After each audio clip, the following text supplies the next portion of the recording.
challenge you, another challenge you. OPC challenge you, another challenge you, another challenge you, another challenge you, another challenge you.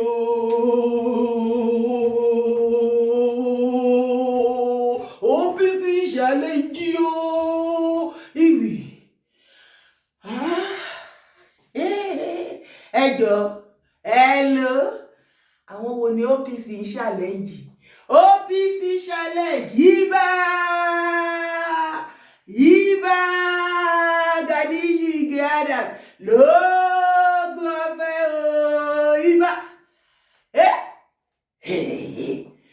mo kíwá o gbogbo ibikíbi tẹ́ bá wà tẹ́ ti gbọ́ mi àbí tẹ́ ti wò mí orúkọ tèmi ò yí padà rárá yèyé dára kòwé ó ní mò ń jẹ́ ẹ máa wò pé dára ìwà lẹ́ẹ̀pọ̀ ibo ló tún ti orin wo ló tún gbédé ìṣá àkọrin ọ̀tẹ̀ mi láìkẹ́ o ẹ mọ̀ ipá wa ọmọ Yorùbá á ti lè ṣọ̀tẹ̀ jù á ti láìkẹ́ ọ̀tẹ̀ jù ọ̀tẹ̀ àti Yorùbá 5 and 6 ni wá kí ló ṣe wá gan-an á ti lè ṣọ̀tẹ̀ jù ẹ̀yin ọmọ Yorùbá lọ̀tẹ̀ níyí ẹ ti láìkì ọ̀tẹ̀ jù ẹ ti lè ṣọ̀tẹ̀ jù every angle ọ̀tẹ̀ ni kí ló dé gan kò lè yé yín ibà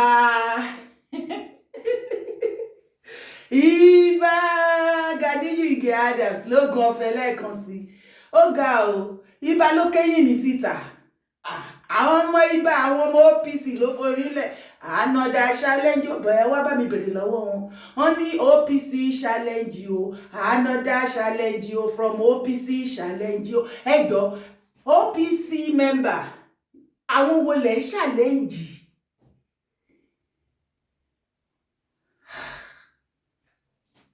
mo ti wá mo ronú títí ẹ̀yin náà help ayé mi tálẹ̀mọ̀ tí OPC challenge báyìí pọ̀ kò ṣáà lè jẹ́ àsáré ọmọdògúbọ̀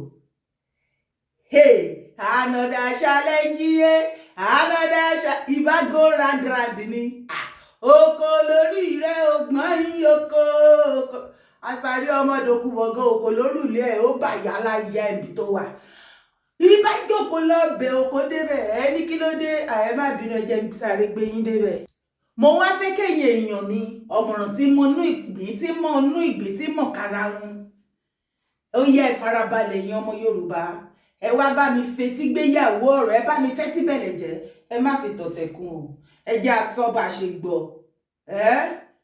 torí ìsìn ilẹ̀ máa ní ẹ̀yin ọmọ OPC ìsìn ilẹ̀ máa yàbò dára yìí dára ó tún ti bẹ̀rẹ̀ ókè ó máa gbà àgàgà ẹ̀yin OPU Jámánì ẹ lọ bí ká ní ìdáhùn gbogbo yín látòkèdè sálẹ̀ ẹ bí ká ní ìdáhùn tí bá rí ọwọ́ anybody yín tí bá rí kọ́mẹ́ǹtì anybody yín iṣẹ́ wáyé màá gé ẹ jẹ mi ìfẹ́ mọ táìtù ẹ mi ìfẹ́ mọ èjì ẹ mi ìfẹ́ mọ nǹkan tó já mọ́ tí bá rí ọwọ́ anybody yín àjọ máa mú nǹkan lẹ ọ Ọlọ́run kúkú ṣe ọmọ ìgboro ló pọ̀ jù nù gbogbo yín kò sí wàhálà ṣùgbọ́n ibẹ̀ kọ́ ni mò ń lọ bàbá jàre ẹgbẹ́ òsòkè ẹ ṣe jọ.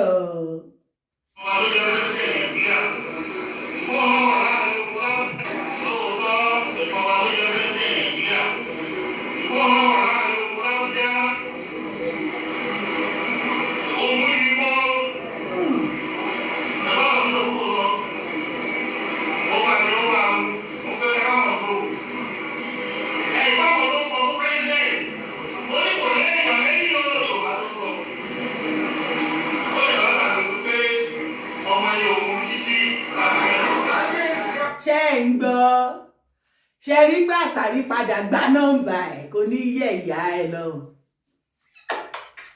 Me want you àsàrí ọmọdòkúnbọ̀. My name na Dara. I be Dara. Na Dara yeye Dara Kowe that they call me. If you call me Dara, if you call me anyone ko. You dey see you dey feel na Yoruba side you dey feel so. Bó tilẹ̀ jẹ́ wípé wọ́n ti tún ṣẹ́pín mọ́ ẹ lọ́wọ́ ìwọ báwo Yorùbá lòun ṣe bẹ́ẹ̀ yẹn sí plus and minus ọmọ alẹ́ kókó gan ni o má máa try ẹ̀ o àwọn rival bọ̀ ibà ṣé gbogbo àwọn tẹ́ ẹ bá ti rí tó jẹ́ bí security bí nǹkan kan tí wọ́n kóra wọn jọ ó máa ń kì í fi báwo ni káyé sọ ilé báyìí ṣé dandan ní kẹ́ ṣe rivalry pẹ̀lú wọn ni ẹ̀yin bá àṣàrí lẹ dòlókò yẹn o wípé òun mọ̀ àṣàrí ló sọ bí àṣàrí tí ò yé ó ní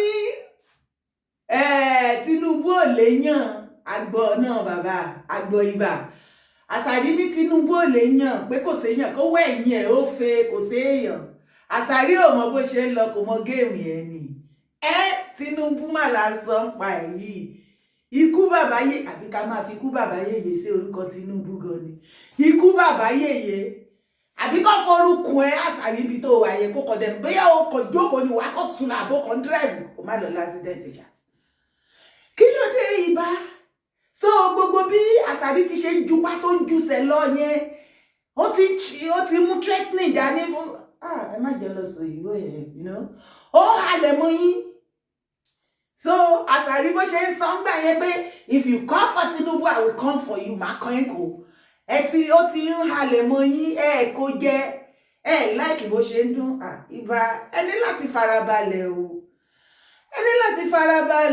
gbogbo àwọn irú àwọn brothers báyìí tó bá jáde left right center ẹ̀yin ní kẹ́ maintain side ọ̀dọ̀ tiyín kò lè jọ́dọ̀ tiyín nìkan adéyìn ọmọ bóyá tó ni the whole of Nigeria yàtọ̀ fún yẹn nílẹ̀ Yorùbá láàrin ọmọ Yorùbá gan àwọn brothers wa pọ̀ àwọn sisters wa lọ ṣàlàlù ibà ìsáyidà kẹ́kọ̀ọ́ wọn papọ̀ kẹ́ ṣe normal pẹ̀lú everybody wọn tẹ́ bá dẹ̀ rí pé kò possible ẹ̀yin rọra bẹ̀rẹ̀ ń gọ́sáyé ẹ̀yin kẹ́ máa dún bẹ̀ ṣùgbọ́n ẹ̀yin ọmọ OPC kí ló dé tẹ̀ ń lo kábíyèsí fún ibà ṣé ibi Ààrẹ Ọ̀nà Kakanfò ni wọ́n jẹ àfìgbà tẹ́ ṣàfẹ́ bà ilẹ̀ Yorùbá jẹ́ ẹ̀yin ọmọ Yorùbá kan mi ìfọ́ fún ìhàlẹ̀ yín o mi ìfọ́ fún gbogbo nǹkan tẹ́ máa ń ṣe o ẹ lè wá gbé péjì mi as usual ẹ lè ṣe ẹ́ ní àwọn bá ṣe wù yín as usual ṣùgbọ́n mo mọ̀ pé ó sátẹ́ẹ̀ ni Ọlọ́run ẹ bọ́ lọ́rùn bẹ́ẹ̀ kí ló dé tẹ́ ẹ sọ kábíyèsí fún ibà tó yẹ kẹ́ máa sọ lóògùn ọ̀fẹ́ fún ṣé gbogbo bẹ́ẹ̀ náà ni bàbá K1 the ultimate wọ́n jẹ́ ọ̀tún bá fìdí pọ̀ tẹ̀mọ́lẹ̀ kábíyèsí náà lẹ tó ń sọ fún wọn ẹjọ́ ṣé gbogbo oyè báyìí ni wọ́n kí ní kábíyèsí ilẹ̀ Yorùbá ẹ jẹ́ ká mọ̀ because tí ẹ ò bá ṣàlàyé ẹ kí irú àwa ìka gbọ́ kò sígbà tá à ní máa sọ̀rọ̀ bẹ́ẹ̀ o èmi rò pé àwọn ọba nìkan ni wọ́n máa ń pè ní kábíyèsí o baálẹ̀ ọkọ ìlú ni wọ́n kò sólóyè tó jẹ tí kò ní kíkì tiwọn ìkan tí ilẹ̀ baba ńlá baba mi fi dá nìyẹn wọ́n yànnà everything ìkan ò kọlura wọn kábíyèsí àwọn ọba ló ní kábíyèsí o ibà olórí ogun jagunjagun ni wọ́n jẹ́ Ààrẹ Ọ̀nà Kakanfò kò sí nǹkan tó ń jẹ́ kábíyèsí pẹ̀lú wọn lógun ọ̀fẹ́ ní tiwọn wọ́n wà lábẹ́ ọba náà anyway ibẹ̀ ni kọ́kọ́ ni mò ń lọ ó ga ni ó ga lọ́rọ̀ kan ṣá ibà ní ọmọ ẹni kì í ṣèdí bẹ̀bẹ̀rẹ̀ káfílẹ̀kẹ̀ sí di ọmọ ẹlòmíì tẹni ni tẹni ó ní àṣàrí ọmọ dòkúbọ̀ lóòótọ́ okùn dárúkọ ṣùgbọ́n àwa ti mọ ibi tí ọ̀rọ̀ yẹn ń lọ bí ipò sọ fún bàbá Tinubu pé kò léèyàn ibà lógun ọ̀fẹ́sà.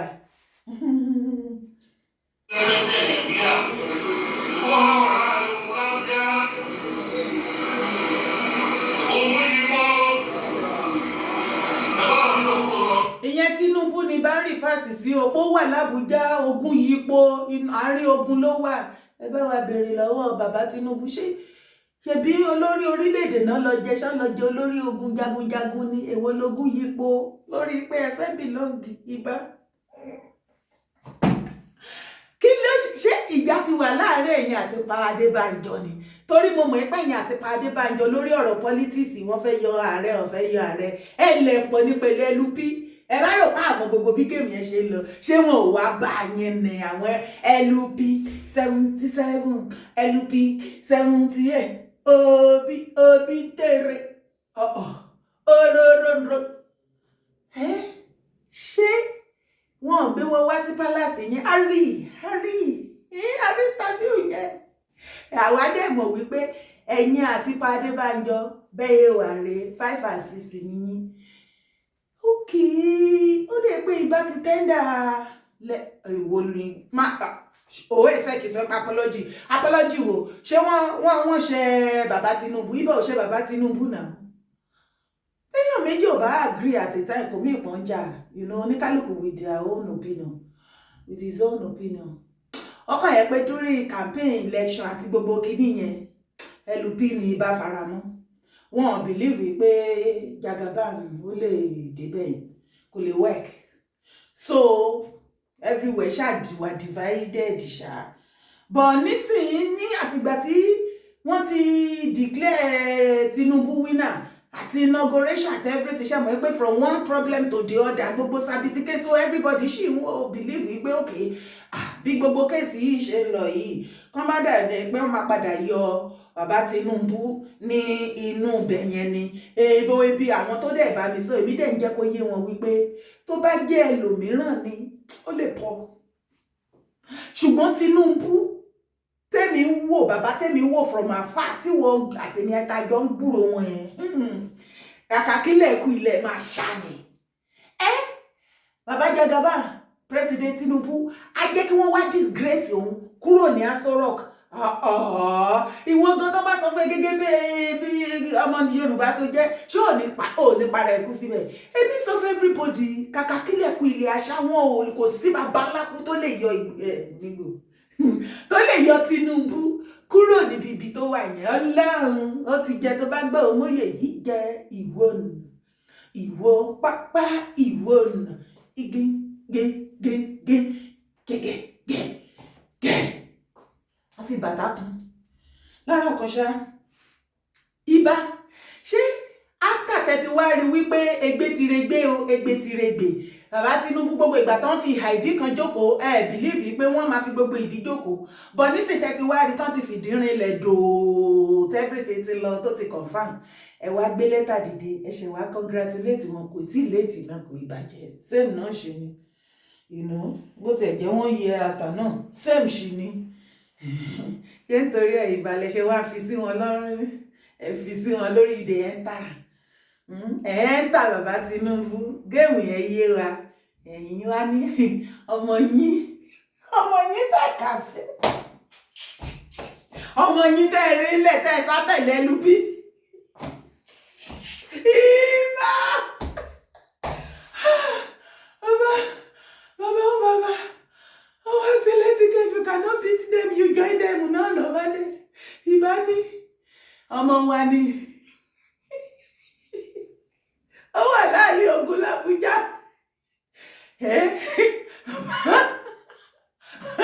bàbá Tinubu lè wà láàrin ogun l'Abuja èyí lè ń jẹ ogun Palestine àti Israeli ní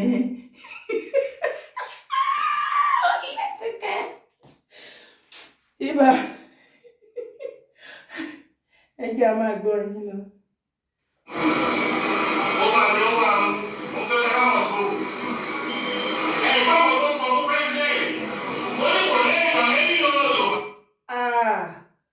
I no tell you Asari ọmọdókúbọ̀ wọn ló bàjẹ́ ó bá mọ́ gba Ghana must go ó wá ń jójó ẹlẹ́yà kiri ẹ máa sọ̀rọ̀ yín jàre ìbọn.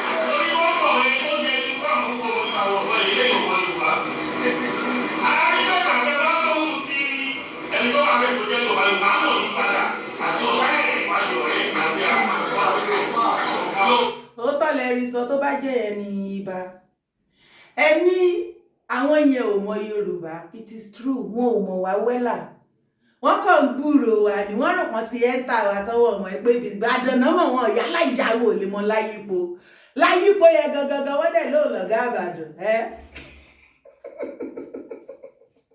ìbá kí ló fa ìyàwó àlàyé tó wá pọ̀ báyìí ẹni bí Yorùbá wọ́n pé wọn ò mọ Yorùbá ni kó tiẹ̀ wá máa ṣe wrong thing tó bá dójú àgbàbí tó dójú kokoko tó le kokoko gan wípé àtọ̀tá ọmọ Yorùbá yẹn àtọ̀rẹ́ everybody wa we join hand together wípé sẹ́ bójú ò bá tẹ̀yìn gbẹ̀ tí ojú ò ní tèkó lé èrò gbogbo ẹ máa jẹyà ò jẹ́ wá a ṣe bẹ́ẹ̀ àbí ṣé mo parọ́ ni Jídé Sanwó-Olú má fi ibi san oore fún wa ó lè má mọ̀ àwa tó ṣe burúkú iṣẹ́ dànù Ọlọ́run sí tí ariwo kọ́ ni mísíkì nígbà táwọn ọmọ wèrè yẹn dìde tọ́rọ ìpá wọn ti rí gbogbo sí finishi Lagos ẹgbẹ́ wọn tí wọ́n tẹ̀ Lagos náà na no man's land nígbà tí gbárébọ̀ àwọn oúnjẹ gbárébọ̀ nílẹ̀ Yorùbá ó gbádébọ̀ ni ó gbádé wọlé gbádébọ̀ èwo ni gbárébọ̀ bíbo ọmọ sún báyìí ọmọ sún Packwell báyìí kí ló ṣẹlẹ̀ gọ́gọ́ kì í ṣe pé ọ̀rọ̀ Jídé Sanwó-Olú pé kí ni òbó jẹ́ ọmọ Yorùbá mi kan fárámà ọmọ Yorùbá mi ló máa wà ń bẹ̀ bá ṣe máa ṣe náà nìyẹn pé sẹ́ẹ̀ ẹ má máa jẹ́ kó máa ru yín lójú Èkó náà pé bí ilẹ̀ Yorùbá náà pé bí kí ló ń ṣe yín ẹ bí calming down asona ibà ẹ̀yà.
Èmi ni mo mọ̀ yín kí jù nínú gbogbo spíkà tó máa sọ̀rọ̀ yín ó yẹ ká fún mi láwọ́ọ̀dù yẹn mi láìkẹ́ kò tí ì sí spíkà yẹn tí mo mọ̀ tó máa ń kí yín tẹ̀yẹtẹ̀yẹ tó tó mi mo máa ń gbé fún yín tán ni Lógo Ọ̀fẹ́ Ìbà Ààrẹ Ọ̀nà Kakanfò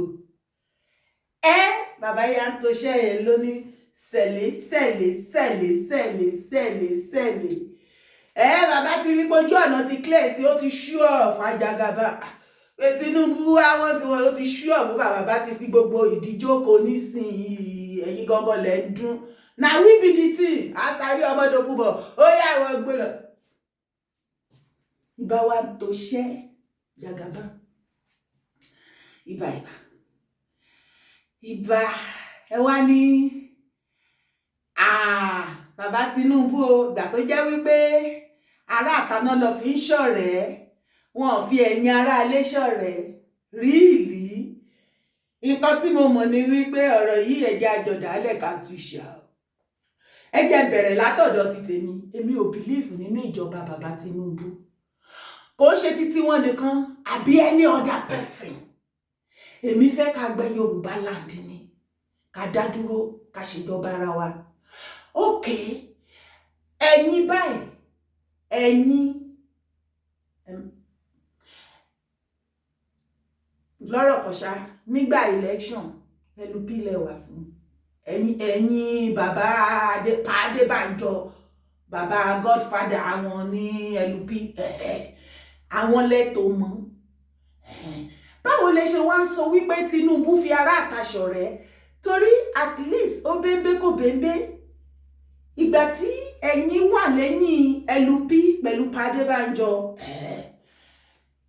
Àṣàrí ọmọdòkúbọ̀ yìí òun ń ṣiṣẹ́ fún Tinubu o. APC tí ò fi bò òun ló stand fún, ẹ̀yin wà ní LP. How come nísìnyí tẹ́ wá sọ wípé wọ́n fi ará àtàṣọ rẹ̀? Ṣé ẹ̀yin tẹ́ wà nú iléeṣẹ́ ìdìbò fún wọn ni? Ìbá ṣé bí èèyàn tó rí nígbà yẹn òun náà ni ó kàn jẹ́ pé Àṣàrí ọmọdòkúbọ̀ ò fi bí ìsinmi, kò fi bí ìsinmi, ó ṣiṣẹ́ fún Tinubu náà wí sí à. Òun ló wá fẹ́ lọ máa ṣe gàràgàrà tó ṣe làwùlàwù. Lèmi kàn dé sọ from my own side pé bàbá ẹbí wọn ní ọmọ yìí yìí o kó bì kàmídà o á mess up ìjọba yìí fún yín ni o. Èmi ò sọ nísọ wípé kí bàbá Jagaban kẹ́ túṣẹ́ pín lẹ́yìn ẹ̀ àbójú ẹ̀gàn ó máa yí nìke débi tó máa yí ní ìpadà. Àṣàrí ọmọdòkúbọ̀ àlọ́ ò máa yí ní ìpadà, tó bá wá lọ máa yí ní ìpadà ó lè máa yí ní ìgbéra. Yorùbá bẹ́ẹ̀d.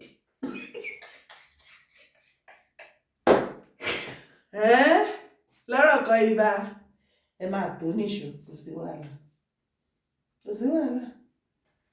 À ń gbọ́n.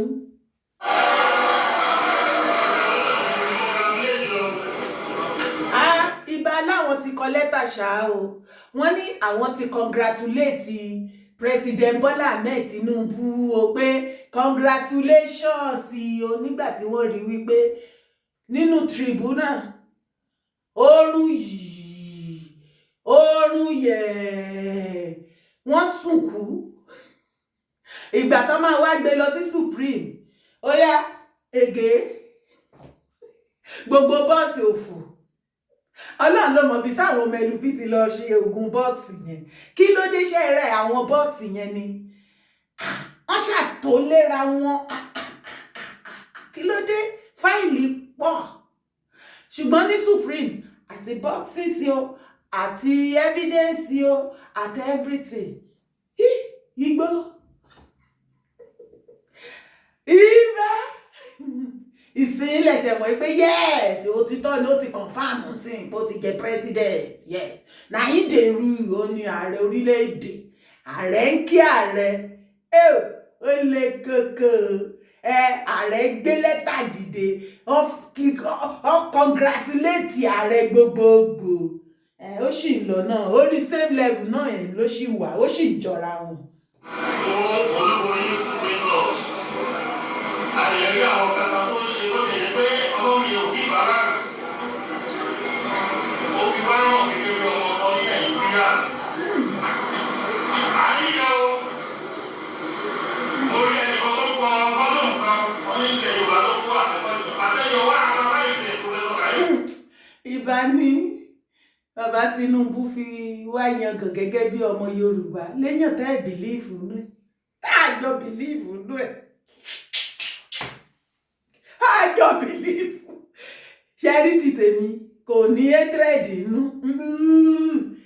Èmi kàn bìlíìfù yìí pé ká ṣẹ̀ṣẹ̀ tó lọ máa jàre Nàìjíríà wasting of time ni. Ẹ jẹ́ àṣe nǹkan tá fẹ́ ṣe on time, ká ṣe nǹkan tá fẹ́ ṣe kí á ká kúrò lójú ibi tá a wà jàre, kí gbogbo oníkálùkù lọ tiẹ̀ ìwọ gbà bí kọ́ oníkálùkù lọ máa tún territory ẹ̀ ṣe. Ìyẹn lèmi bìlíìfù torí pé ṣe rí ààrẹ tí bàbá wa lọ jẹ yìí long tí ó máa jẹ́ kí kéèsì yẹn kó máa lọ fáà ní òun ní sáìdì ọ̀dọ̀ ti tẹ̀mí kò ṣe pé bí ó ní hatred kan pé kiri kan, ṣùgbọ́n ẹ̀yin ò bìlíìfù náà torí mi ò ní lọ gbé gbogbo ìṣẹ́jú mélòó ni ẹ̀wọ̀n ẹ ṣáà sọ̀rọ̀ jàre.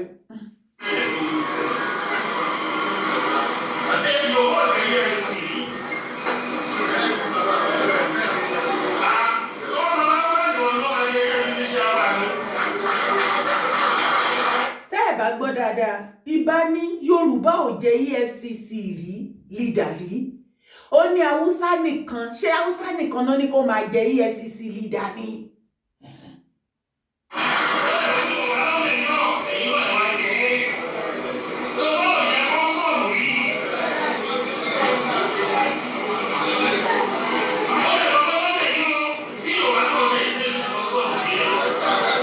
Lọ́rọ̀ kọ̀ṣà ohun tí ìbá sọ tó ráru àwọn boys wọn pọ̀ gan bí nǹkan tí ìbá sọ ń bẹ̀ yẹn ni wípé gbogbo àwọn key position yẹn ní Nàìjíríà ọ̀pọ̀lọpọ̀ ọmọ Yorùbá ni ò sí ń bẹ̀ rí, àwọn Haúsá Fúlàní ló máa ń wà ń bẹ̀. Nísìnyí tí bàbá Tinubu wà ń bẹ̀ wọ́n ní gbogbo àwọn key post yẹn ọmọ Yorùbá lọ ṣe kí ni ìpè máa bọ̀, even controller àwọn gan tó fẹ́ kúrò ń bẹ̀ pé òkè mò ń lọ ní bàbá nírọ́ má lọ, ìwọ náà wàá ṣe tiẹ̀ ń bẹ ọmọ Yorùbá ni ẹ. For that kudos bàbá Tinubu. Ọmọ olódòdè ọmọ olódòdè lóòótọ́ lẹ̀ ń fi Yorùbá sí àwọn key position yẹn ṣùgbọ́n ebi ń pa àwọn èèyàn bàbá ẹ rìlíìsì owó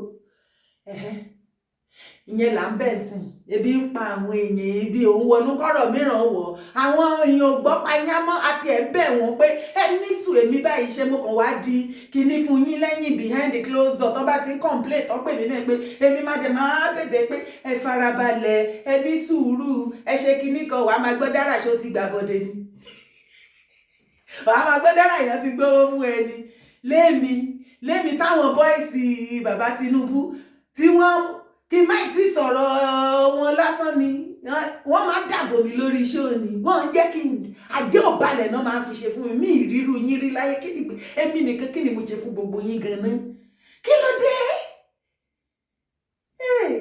Ẹ máa fọ́jí kí ọwọ́ mi ẹ máa fọ́jí kí ọwọ́ mi mo ní tí mo bá ṣẹ̀yìn ó kẹ́ foríjì mi bó bá bọ́ọ̀lù lẹ̀ fọ́nà àjọ̀dún àdálẹ́ tó rọ pé ènìyàn máa ló ń jẹun làkàtà mi. Gbogbo wa kọ́ la máa hype yín nǹkan tẹ́ fẹ́ mọ̀ nìyẹn. Àìmọye speaker àti blogger náà ṣe ti yín ẹ má expect pé gbogbo wa la máa ṣe. Ẹ dẹ̀ rò wípé mo hate yín ni ìyìn hate yín àní ẹ ti bàjẹ́ bọ̀lẹ̀ ẹ ti bàjẹ́ bọ̀lẹ̀ nílẹ̀ bàbá wa ẹ ti bàjẹ́ bọ̀lẹ̀ ẹ ti bàjẹ́ bọ̀ àníkẹ́ ti bàjẹ́ bọ̀lẹ̀ ní dára ń sọ àgàgà ẹ̀yin tọ́lọ́run bá gbé sí àyè kan àbí owó kan àbó fún yín lọ́lá ọrọ̀ àbí ẹni tí wọ́n àní ẹ má fi gbá ọmọ mẹ̀kúnnù lójú. Èmi stand fáwọn ọmọ mẹ̀kúnnù nítorí kan lára wọn ni mo jẹ́ àlè níyàn ṣùgbọ́n alẹ́jẹ̀ lọ́ra sí lọ́lọ́run òtítọ́ yẹn tẹ́kì láìkì láti gbọ́ ó lè ní màmá sọ ẹ̀yin náà stop ṣe bẹ́ẹ̀ bí ìyá ọba ńlá bí ọba bíntín stop ṣe bàjẹ́ ibà ẹ wá ń tò sí lórí ẹ ti kọ lẹ́tà gbogbo kìínísìn ẹ̀yin náà ti sọ pé every key position báyìí ni bàbá fi ọmọ Yorùbá sí bàbá Tinubu ẹ ṣe fún ìyẹn ṣùgbọ́n appointment ó ládẹ ń gbọ́ lójoojúmọ́ lẹ́yìn appointment oúnjẹ ò sí kò sówó wàhálà yìí pọ̀ ó pọ̀ bọ́ ibà ó ní kọ́kọ́ tí mo fẹ́ play bí yìí mi gẹ́ẹ̀tì àárín yẹn ìtàlẹ̀ ń bá sọ̀rọ̀ gọ́gọ́gọ́gọ́gọ́.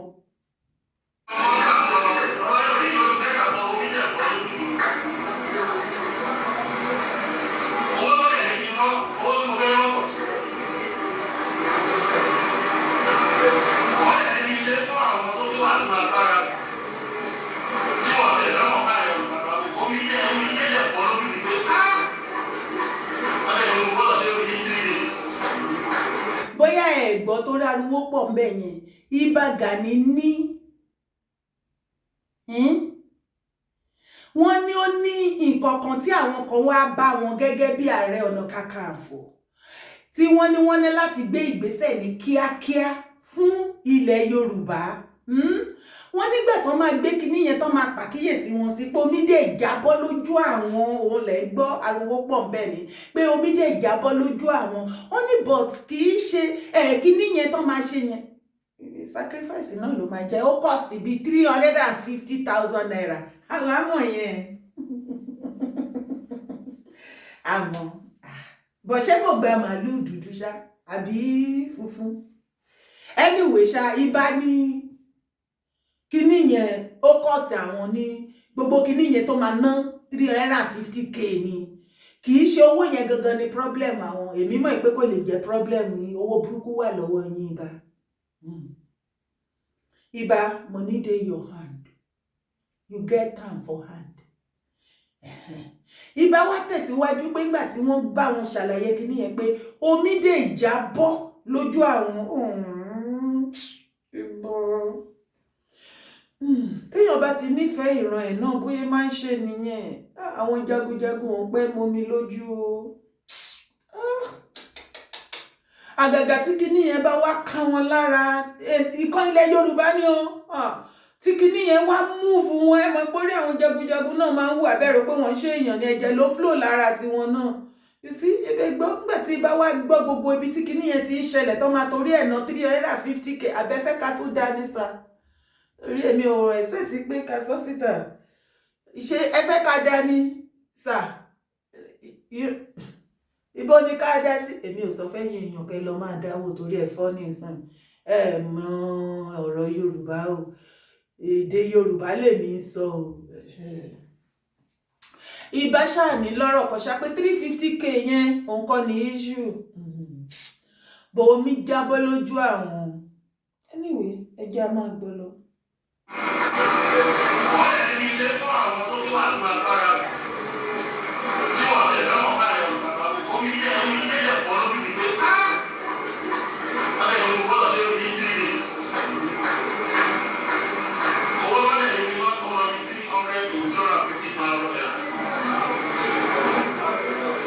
Kì í ṣe pé owó yẹn ní ọ̀rọ̀ ọmọdé sàrà òjò ẹ̀kọ́ lóbi mi. Ọ̀tọ̀ mi jẹ́ wọ́n jáde lóbi mi nígbà àwọn fẹ́ tó wọ́n ń dà mí lára mi ní ìgbà yìí.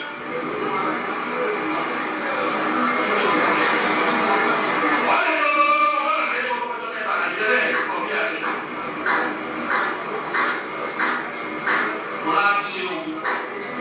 Ẹ ṣe ibà láàrin àwọn ṣáà ti ṣe torí táwọn ò bá ṣe kinní yẹn láàrin ọjọ́ mẹ́ta wàhálà máa gírì. Wàhálà gbẹgẹdẹ máa gbiná nílẹ̀ Yorùbá. Bọ̀ ibà ní àwọn ṣáà ti ná 350k yẹn wọ́n dẹ̀ ti ṣe. So ẹ̀yin ọmọ Yorùbá, to you, ẹ sọ ẹ ṣe ibà, ẹ bá wa kọ síbẹ̀ ẹ ṣe ibà. Èmi dára ibà o, ẹ ṣe sà. Nítorí gbogbo ọjọ́ mẹ́ta Nàìjíríà ẹ̀kọ́ bí a ṣe. Wọ́n á ti ṣe òun. Nítorí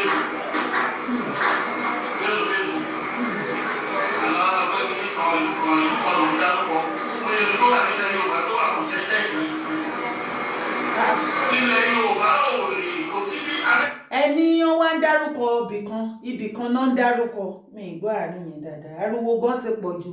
Next time ibà ṣé rí gbogbo àwọn ọmọ OPU tẹ́ bá ti ń ṣe nǹkan bẹ́ẹ̀ yẹn tẹ́ ń sọ̀rọ̀ ẹ máa bá wọn sọ̀rọ̀ ìpè táìmù tẹ́ bá ti ń sọ̀rọ̀ kán jẹ́ kán ọ̀rọ̀ yín ká máa gbọ́. Ariwo ti máa pọ̀ jù. Àwọn olórin tẹ́ kó síbẹ̀ ṣé tó bẹ́ jẹ́ pé fẹ́ release album ẹ kó wọn lọ sí studio. Ibẹ̀ yẹn gbogbo orin ọ̀tẹ̀ tó wà nù wọn ibẹ̀ náà ti máa kọ́. Ọ̀gá yín sọ̀rọ̀ ẹ máa kọrin ẹ máa forí ọ̀tẹ̀ gbá nídìí. Ṣé ọ̀rọ̀ ọ̀tẹ̀ ló jáde lẹ́tẹ̀nu ìbánitẹ́ ṣe ń forí ọ̀tẹ̀ gbá nídìí? Torí àwọn tó kọrin ọ̀tẹ̀ ní during the campaign wọ́n ń sunkún lọ́wọ́lọ́wọ́ báyìí o. Àánú yín lèmi ṣe mò ń sin yín pẹ́rẹ́ pàkọ́ ni o. Àwọn tó kọ Fúnkẹ́ Akíndélé èèrà ni níwájú gbogbo ìlú Èkó èèrà ni wọ́n ti padà yarí mọ́ wa lọ́wọ́ amú wọn ti o. Ọ̀tọ̀pọ̀ rí pé ìyà ń jẹ wọ́n sìn. Ẹ̀yin ọmọ OPC ẹ̀yẹ ṣọ̀tẹ̀ ẹ má máa jẹ́ pé gbogbo ìgbà tọ́ga yín ṣọ́ọ̀gá yín máa ń sọ̀rọ̀ ọ̀tẹ̀ ṣé ibà ọ̀rọ̀ ọ̀tẹ̀ náà máa sọ tó yẹ pé orin ọ̀tẹ̀ ló máa ń jáde lẹ́nu yín gbogbo ìgbà. Everybody ti mọ̀ yín mọ́. Ibà jẹrí gbọ́n sókè kò clear ní.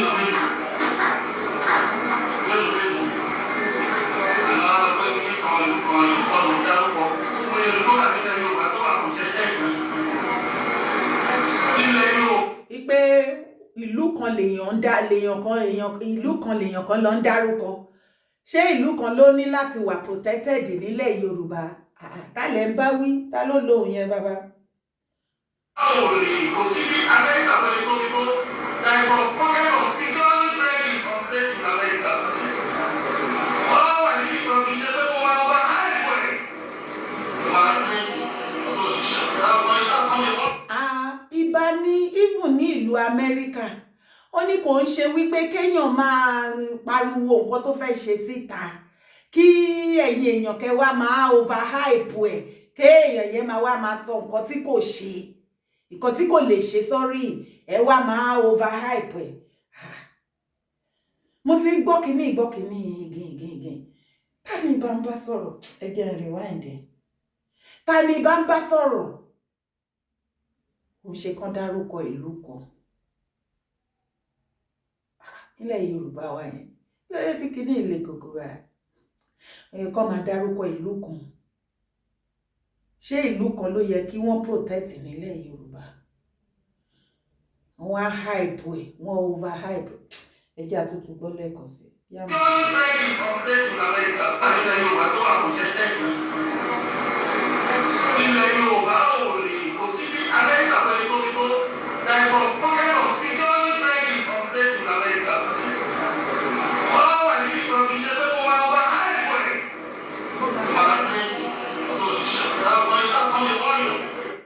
ṣe pé kán máa threaten nǹkan tí kò lè ṣe. Ta ló threaten nǹkan tí kò lè ṣe? Ta ló hype?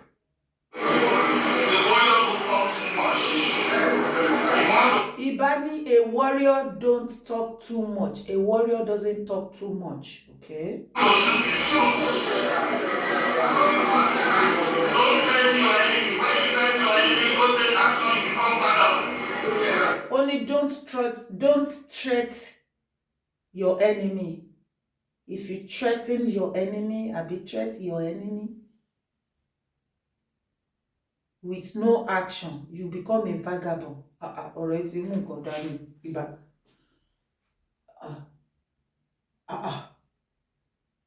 Lọ́yẹ̀ pé kíní yẹn fẹ́ máa clear somehow. Ẹni sùúrù ẹ jẹ́ rewind ẹ̀. Wàláì Ọlọ́run Yasin. Àsàrí ọmọdòkúbọ̀ ni mo believe pé ìbá ńlẹ̀ lóko. Ẹ̀yin tẹ́jú voice sí mi, kí ló ń ṣẹlẹ̀ gan? Come on. Ó ṣe kán dárúkọ ìlú kan, kán hype ẹ̀. Ẹ jẹ́ àtúgbọ́.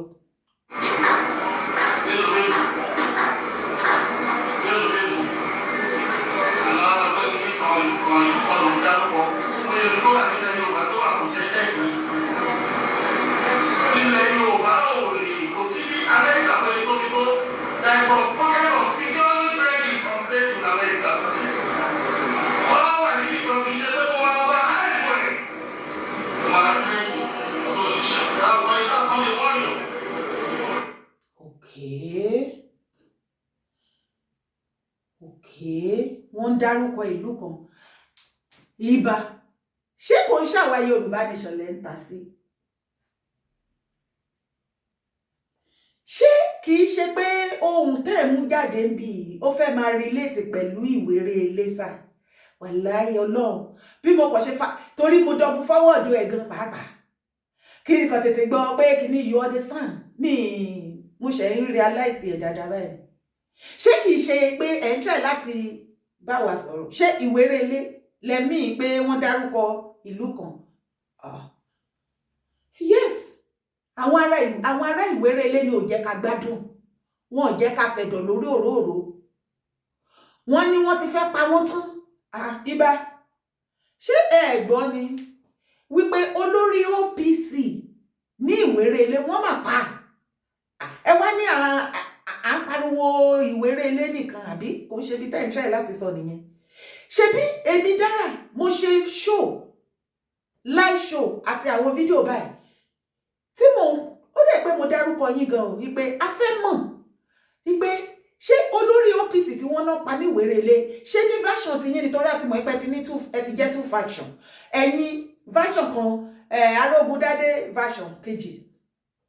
Mo rò wípé mò ń sọ níbi bẹ́ẹ̀ pé a fẹ́ mọ̀ ibi tí olórí OPC tó ní wọ́n pa ní ìwéré ilé Ìbà ṣé títí yín ni àbí ti Arógundádé bó bá èyíkéyìí tó bá tẹ̀ òkò jẹ́ ọmọ ilẹ̀ Yorùbá ni ó sì kúkú akíkanjú kò kú tú ẹ̀ because ó kú fún ìlú ẹ̀ ó kú fún ilẹ̀ Yorùbá on a good day èyíkéyìí tó bá jẹ́ nínú ẹ̀yin OPC version ó yẹ ká ẹ fún ní befitting burial ni, ó yẹ ká ẹ sìn gẹ́gẹ́ bí akọni lójú ogun ni, torí wọn ò gbé òkú wọn lọ.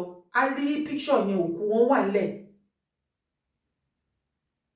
Àwọn ará Ìwérelé ló béèrè fún help. Gbogbo ìgbà tí help yìí dẹ̀ lọ tán béèrè fún help yìí, gbogbo mídíà pátápátá la gbé tá pariwo. Ibà, I am very very sure wípé ẹ gbọ́, kò sọmọ OPC tá lóhùn ò gbọ́. A ṣe bí OPC kan náà pa sílẹ̀ yẹn. Kódà Àmọ̀tẹ́kùn tẹ jẹ́ ambassador wọn, àìmọye Àmọ̀tẹ́kùn náà pa sí Ìwérelé. Tó bá jẹ́ pé ibi tí ẹ̀ rí fásitì nìyẹn, àìmọye Àmọ̀tẹ́kùn la fi ti gbọ́. Mi ò débẹ̀. Wọ́n dé confirm ẹ̀ wípé wọ́n pa Àmọ̀tẹ́kùn, Operation Boss, wọ́n wẹ̀ tí wọ́n lọ báyìí ni.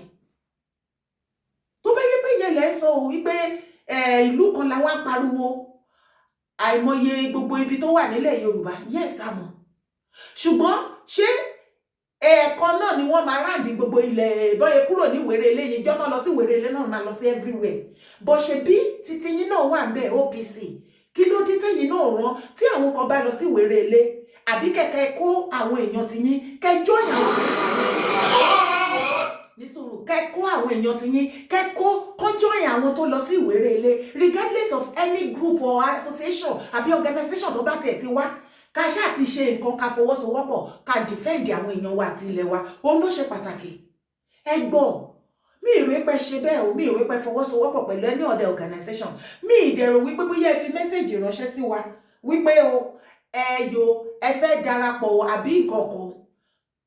Àwọn tí wọ́n dẹ̀ wá lọ nígbà tí ariwo yìí pọ̀, ẹ jẹ́ a kí wọn, ẹ jẹ́ a kí wọn. Kò sí kékeré ogun. Wọ́n gbìyànjú. Wọ́n ní ẹ jẹ́ a dúpẹ́ lọ́wọ́ ẹni tó rí ni tó mọ́jú. Yorùbá, ọ̀pọ̀ èrò ẹ̀yin lè sọ pé ọ̀pọ̀ èrò ní òtí èwo bí tá a wà. Èèyàn kan wá rí ẹ ó tẹ̀ tó wá mọ́jú. Ipò rí ẹ ló mọ́ ẹ lójú. Èèyàn tí ó tẹ̀ ṣe bẹ́ẹ̀ ni kó rí ẹ tó lè rí ẹ kọ́. Torí tẹ́ ẹ bá lọ bẹ̀, á padà gbọ́, á sì tún fọn rere yín. Bọ̀ ohun tẹ́ wá múlẹ̀ yìí kì í ṣe ti Àsàrí Ọmọdòkúnbọ̀ o. Ẹ̀yin èèyàn mi tí ẹ̀ ń gbọ́ àwọn àlàyé yìí, ẹ jọ̀ọ́, ṣé Àsàrí dòkú? Rárá, olówe olówe tí ò bá mọ̀wé àìlèjà ní ilẹ̀ bàbá mi ò débi o. Kí ní ìtànà wa àbí tànà hype àbí Ìgbò àbí òṣà ni ẹ̀ rí fásitì pé wọ́n overhype.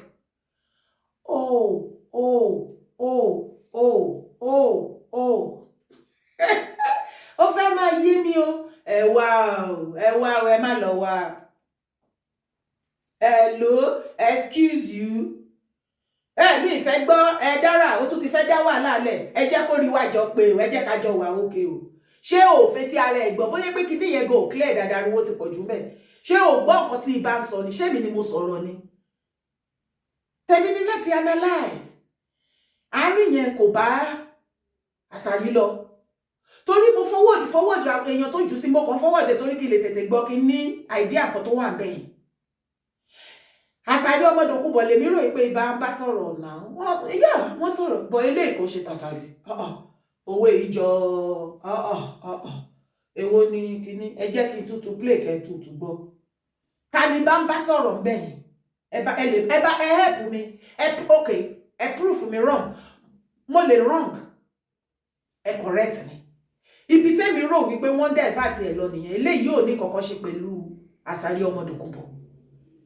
Ẹ jọ̀ọ́, ẹ correct mi níbi comment section. Ta ni ohun yìí tí ibà fi ń sọ̀rọ̀ sí?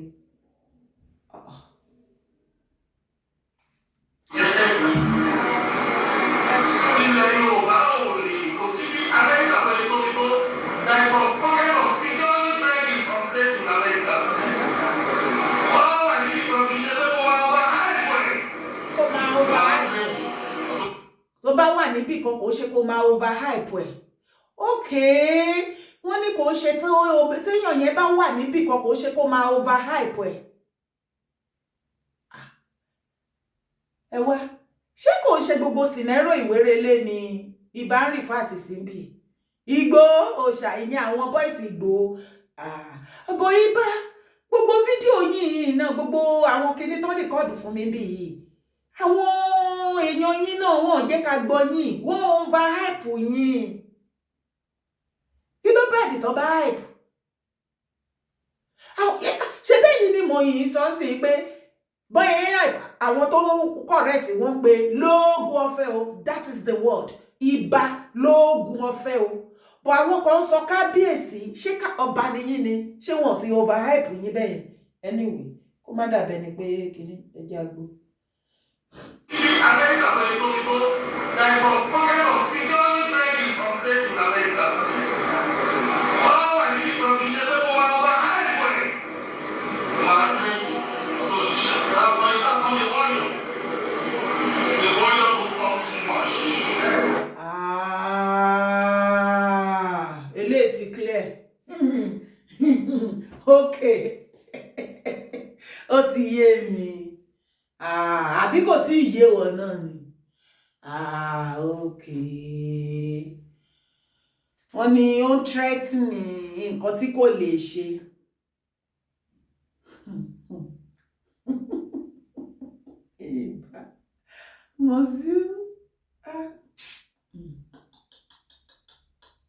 Warrior doesn't talk too much.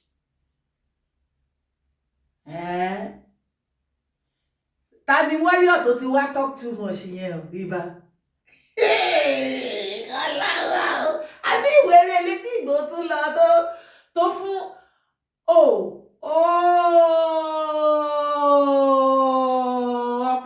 ọgọgọ ọ̀nà lálákè sọ ó ti clear ṣó clear lọ́dọ̀ tí yín náà ó ti padà clear lọ́dọ̀ tèmi o. Ìbá ni you do okay kó má threatening nǹkan tí kò lè ṣe. Warrior ò kì í sọ̀rọ̀ jù. Okay ṣé 7 days tí ó ṣá fún àwọn ọmọ àlè ti bí ní Ìwéré Ilé pé tí wọn ò bá lè gbé ní àlàáfíà pẹ̀lú àwọn ará Ìwéré Ilé kó yé pa àwọn èèyàn mú kí wọ́n ṣe kí ni kí wọ́n kọ́ kúrò. Ṣé òun lè rí fásitì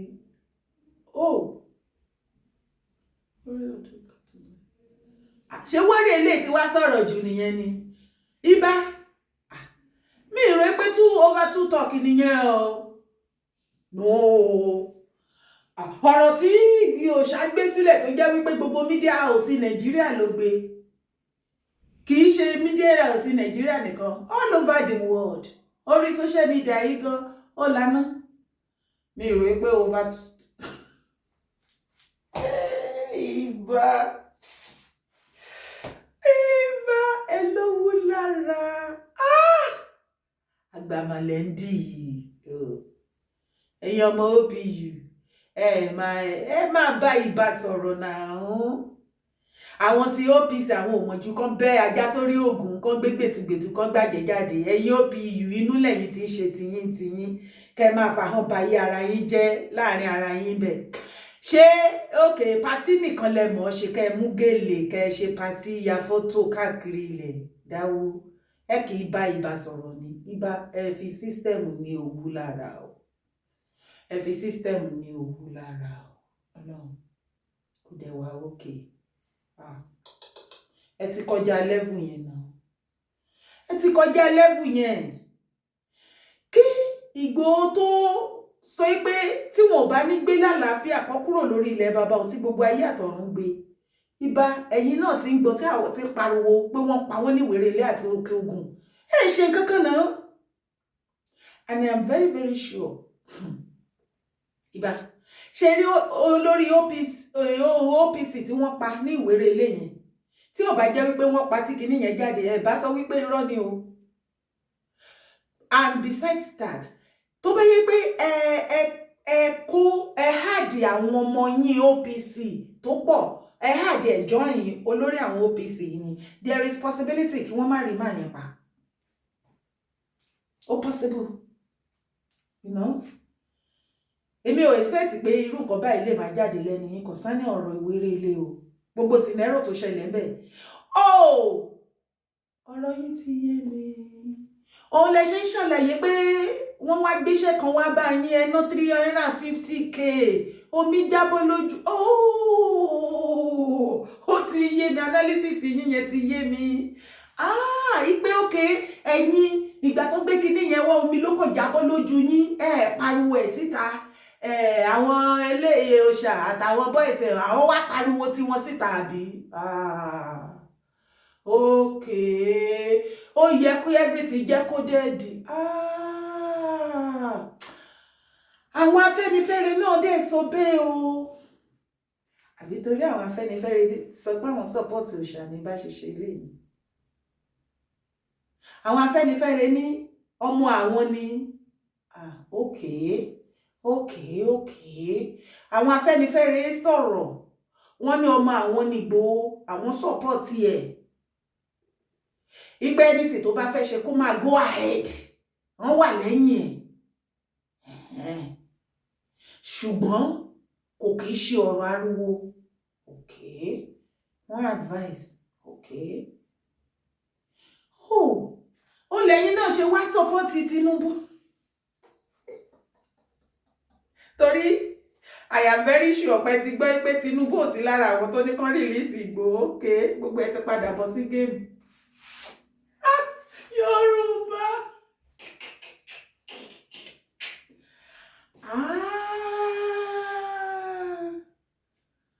bọ̀ ibà ẹjẹ́ àwọ̀ gbogbo wo lè sùn kakọrí síbì kan ṣé náà jayé rúra rí fingers àná ikú ọ̀ni ìdí nìyẹn tọ́lọ́run gọ́mọ̀ ìpele ayé yìí kò lè yí kú ọ̀kọ̀ sí kankan tó dá yíkọ̀ tó bá dá gíga á dá kúkúrú tó bá dá irú àwa báyìí àsọra àtúnlẹ̀pa á dá àwọn lẹ̀pa á tún dá ọ̀rọ̀ bọ̀ oríṣiríṣi ni tó jẹ́ sí wípé tẹ́yìn bá ṣe ti yín ní ọ́ndà tí ẹlòmíì bá ṣe tiẹ̀ tó wá sókè kò tí ì fa kankan náà ká pẹ̀ mọ́ nínú ká yọ ẹ mọ́ nínú ilá ká fi sínú ìlàsà same ṣì ni ọ̀nà tí oníkálùkù gbà ṣe tiẹ̀ òun ló yàtọ̀ kò dẹ̀ yẹ kó tí ì mú rivalry dání ibà wàhálà yín fẹ́ pọ̀ dé ẹbí calming down ẹjẹ́ tó bá yín gbé sẹ́yìn díẹ̀. ilẹ̀ Yorùbá ò lè kò sí bí Amẹ́ríkà pé tó ti tó there is some pocket of security credit from state to America. wọ́n wà níbi kan kì í ṣe pé kó wá wá àìpẹ́.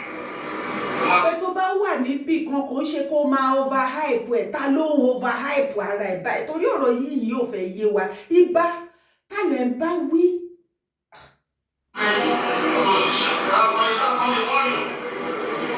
ẹni ó ń threaten nǹkan tí kò lè ṣe that is not a warrior who are you referring to? ó ń threaten nǹkan tí kò lè ṣe that is not a warrior. wọ́n ẹ pé òòṣà ní irọ́ ẹ kò lè jẹ́ òòṣà talk and do ni máa yẹn kì í ṣe pé mo fi ń support wọn against yín o no ìwọ tó ń gbọ́ mi tó ń wò mí náà you can confirm it ìjọ ti ní àwọn nǹkan kan tí Ìgbòho sọ pé òun máa ṣe kinní tí a padà sọ pé òun ò ṣe mọ́ níwọ̀n bá tèmi fi mọ̀ wọ́n mi rò bẹ́ẹ̀ torí ta bá sọ̀rọ̀ warrior sẹ́rí ọmọdókun bò sí lára warrior ilẹ̀ Yorùbá o kinní yẹn sáìdì àtàǹpàkò jíwé ọ̀gángan.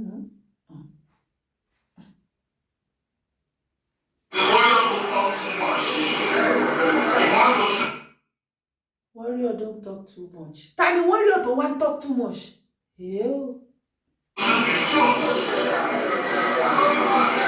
Okay, warrior wọ́n sọ̀rọ̀ jù wọ́n máa ń action. Okay.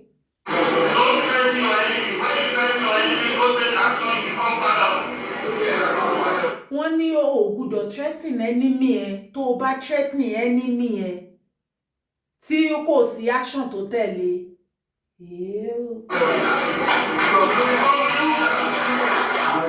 Tó o bá threaten enemy ẹ tí action ò bá tẹ̀lé then you become a nuisance. Don't threaten your enemy. When you threaten your enemy and no action, you become a nuisance. Àbí àwọn ní press conference ní bá sọ ni. Àwọn Hausa Fúlàní tó ń threaten pé àwọn ò ní gbóúnjẹ wá nítorí mẹ́sẹ̀jì tí Ìgbòho fi ránṣẹ́. Ṣé òun lẹ sọ pé àbí ẹ̀yin èèyàn kí lẹ feel kí lẹ rò pé ó ṣẹlẹ̀ tá ní bá ń pa sọ̀rọ̀ ńbẹ̀ yìí.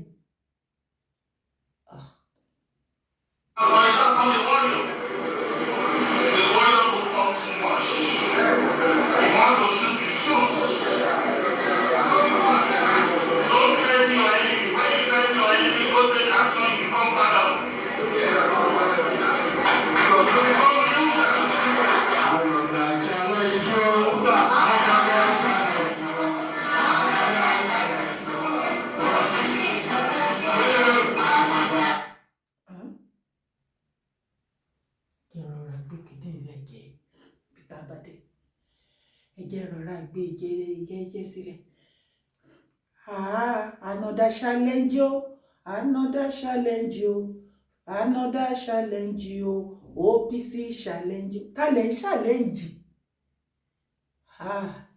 Ibà, ṣé tún fẹ́ dógun bí ilẹ̀ ni? Ṣé fẹ́ jagun ni? Ibà, hello Ibà.